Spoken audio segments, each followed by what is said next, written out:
Hello there, guys. Here to do yet again another tattoo progress update.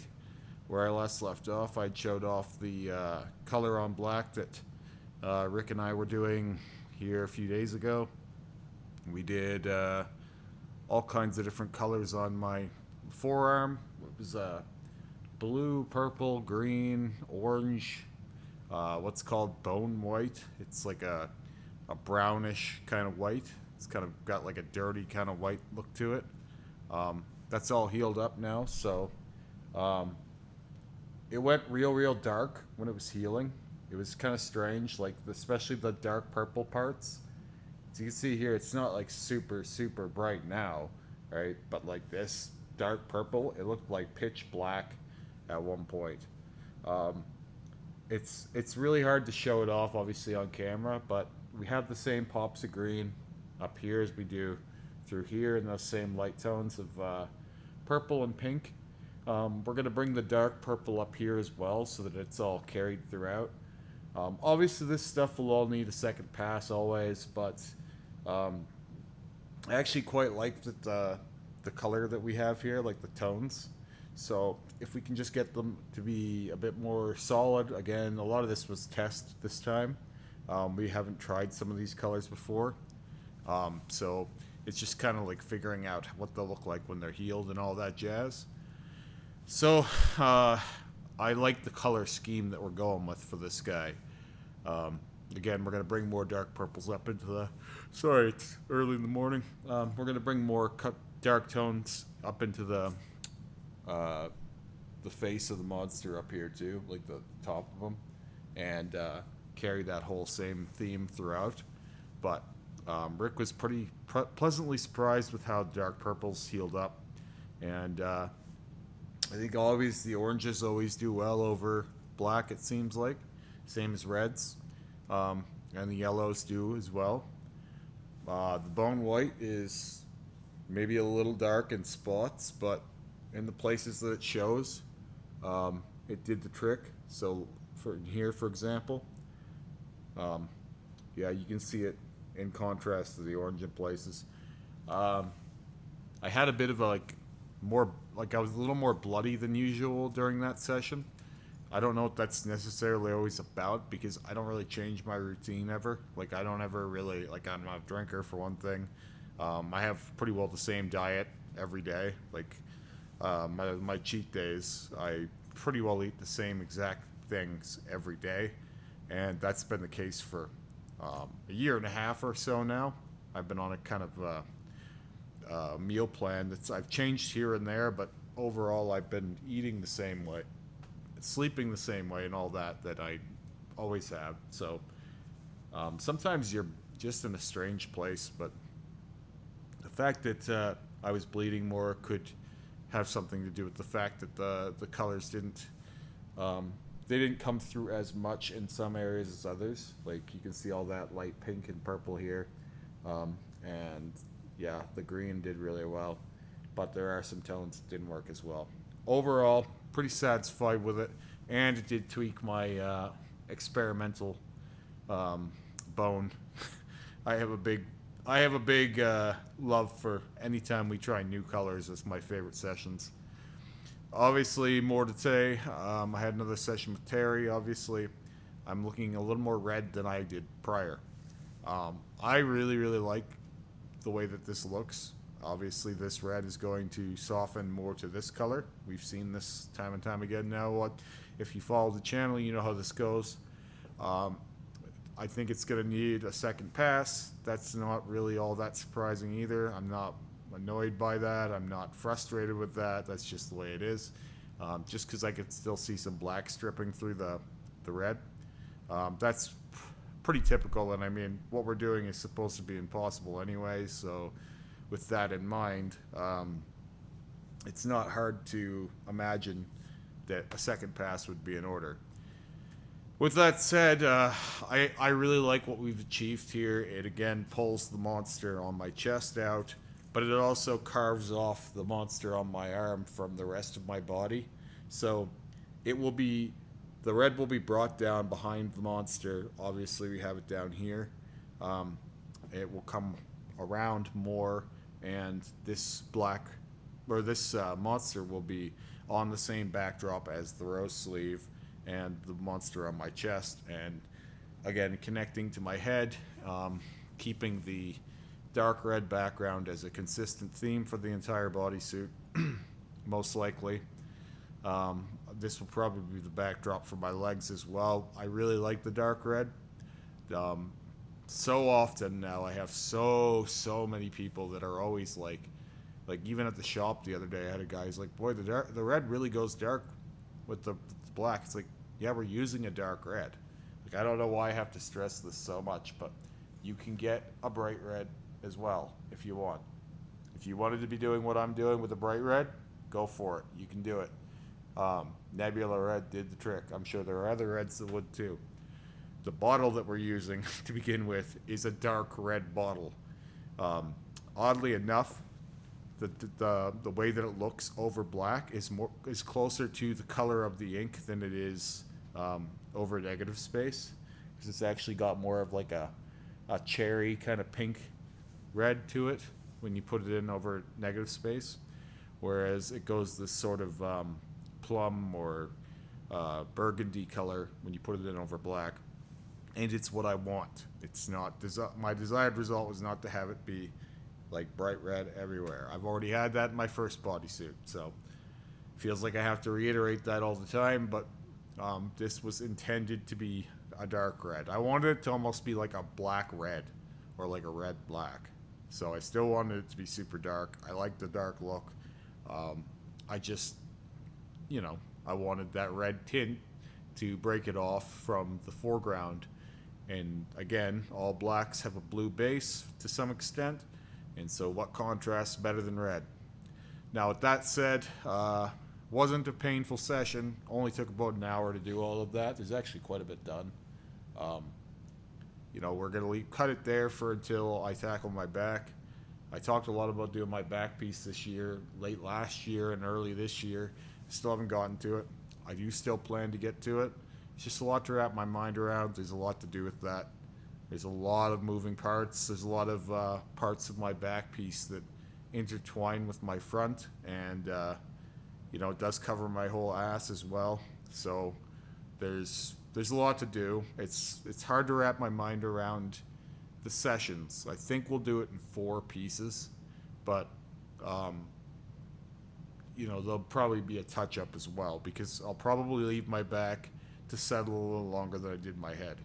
Not because I have to, but because we're going to do a really, really big piece on my back, and I'll probably want to take a breather, let the back heal up really well, and be in the right frame for it. I want to create something quite special with my back piece, so I want to give that its due. And I feel like if I rush through that, it won't be as good as it could have been. For example, when I'm working on my sleeve with Rick, or when I was working on my torso with Rick, it took longer than it needed to, for sure. It could have been done faster, but I feel like it would have come out worse if it did get done faster, because a lot of times, especially when you're in experimental territory and you're learning things every day, you have time in between a week and 2 weeks or whatever to think about your next move, watch things heal, and observe how things interact with you, your art that you're doing, and it can kind of inspire new ideas over time that you wouldn't have had if you had rushed and done it all.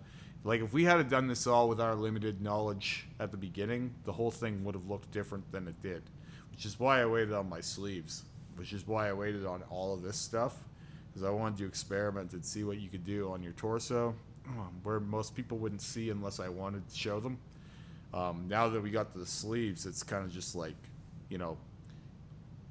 poetry in motion. Like, how it goes, what to do, and then it's just executing.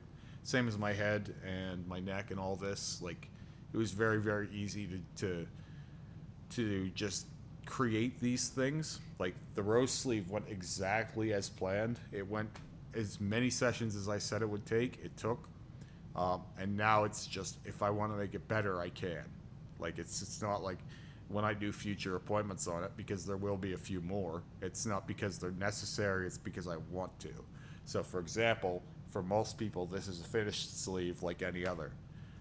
I just like getting tattooed, and so I'll naturally buff it up a bit.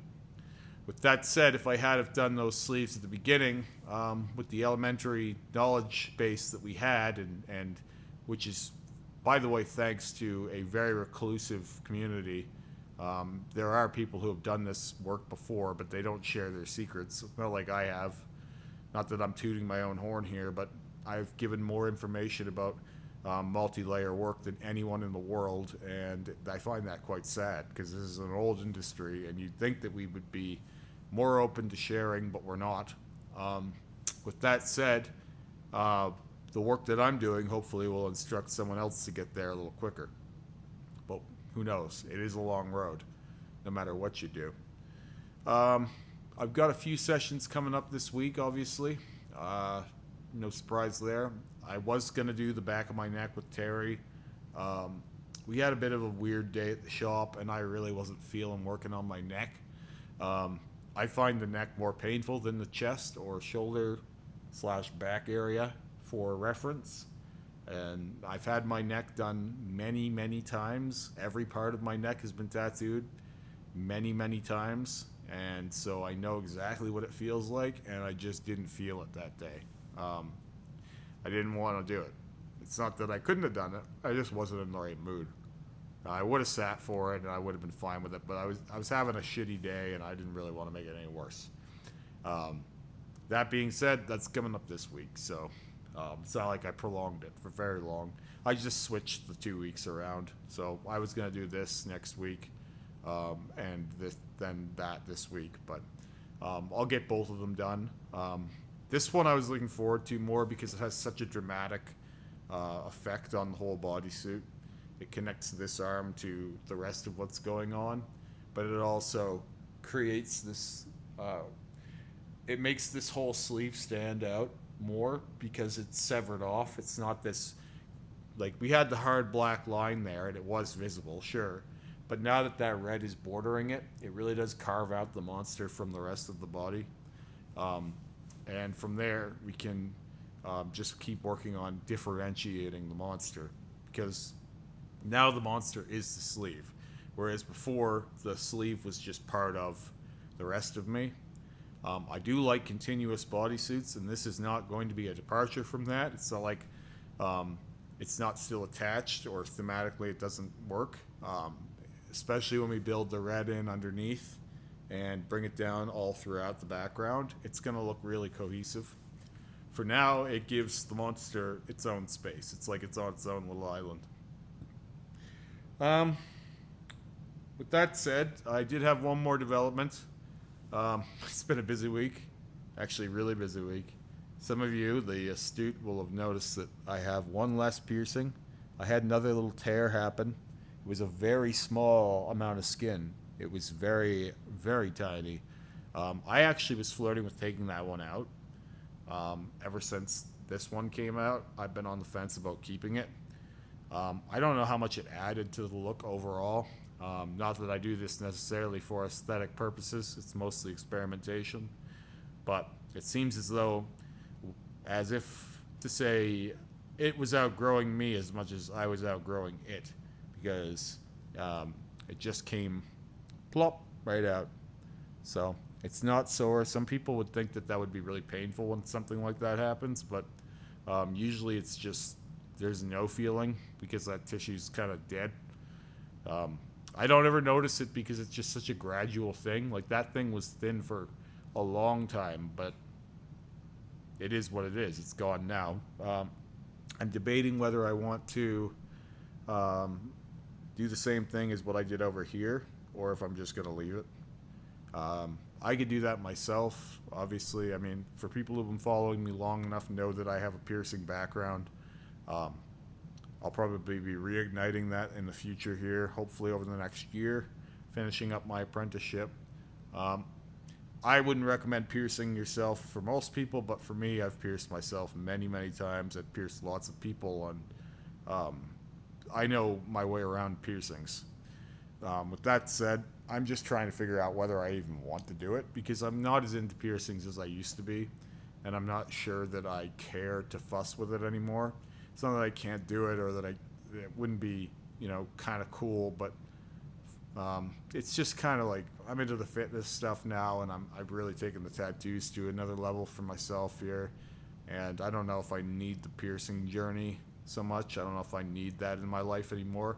At one point, it was fulfilling a role of like body mod that I could do on myself, kind of thing, and I didn't need anyone else's help with. Really, it was self-sufficient in. But at this point in my life, I've taken that with my fitness, and I've put on about 50 pounds over the last year and a half, 50-ish pounds, and that weight is still shifting. Like, again, a leather jacket that I ordered last August no longer fits. We're just going into August this year.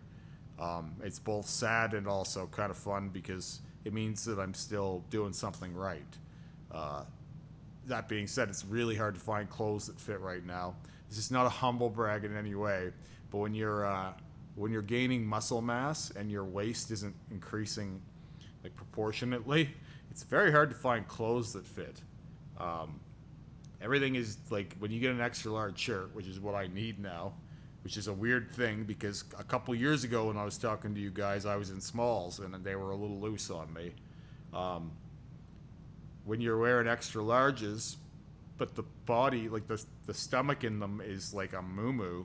It's like a bed sheet, but you're still tight in the shoulders. It's a weird feeling. I'm going to have to start getting clothes tailored. I don't know what to make of that. I never thought that would be a problem, and I'm not sure why it is, but most of my clothing is either too big in the waist or too small in the shoulders. Like it's a weird thing. Anyway, I'm not gonna get too much into that. Yeah, show a close up of that. It actually looks kind of cool in my opinion. It's got that kind of a notched look. Obviously, I'm a bit of an alley cat. I've had some migrations. My ears are great for stretching, but I fly pretty close to the sun, so to some degree, I've always flirted with disaster when it comes to piercings. You could say I do the same with tattoos. A fitting end for me would be to die of somehow body mod related concerns. People always ask me if I'm worried about getting cancer or anything like that from this. I'll probably make a whole video about those topics. Suffice to say, I would find it fitting. If you can die doing what you love, that's probably the best way to go out. And I would consider that kind of like dying at the mountaintop. It's like, that or getting hit by a bus. Those are the... I either want it to be dying doing what I love or something completely inane. That would be ideal. I don't need a grand exit. I don't need anything like that. But I do think I'm going to have a few more scars before I go. Anyway, I'll talk to you guys again soon. Have a great day.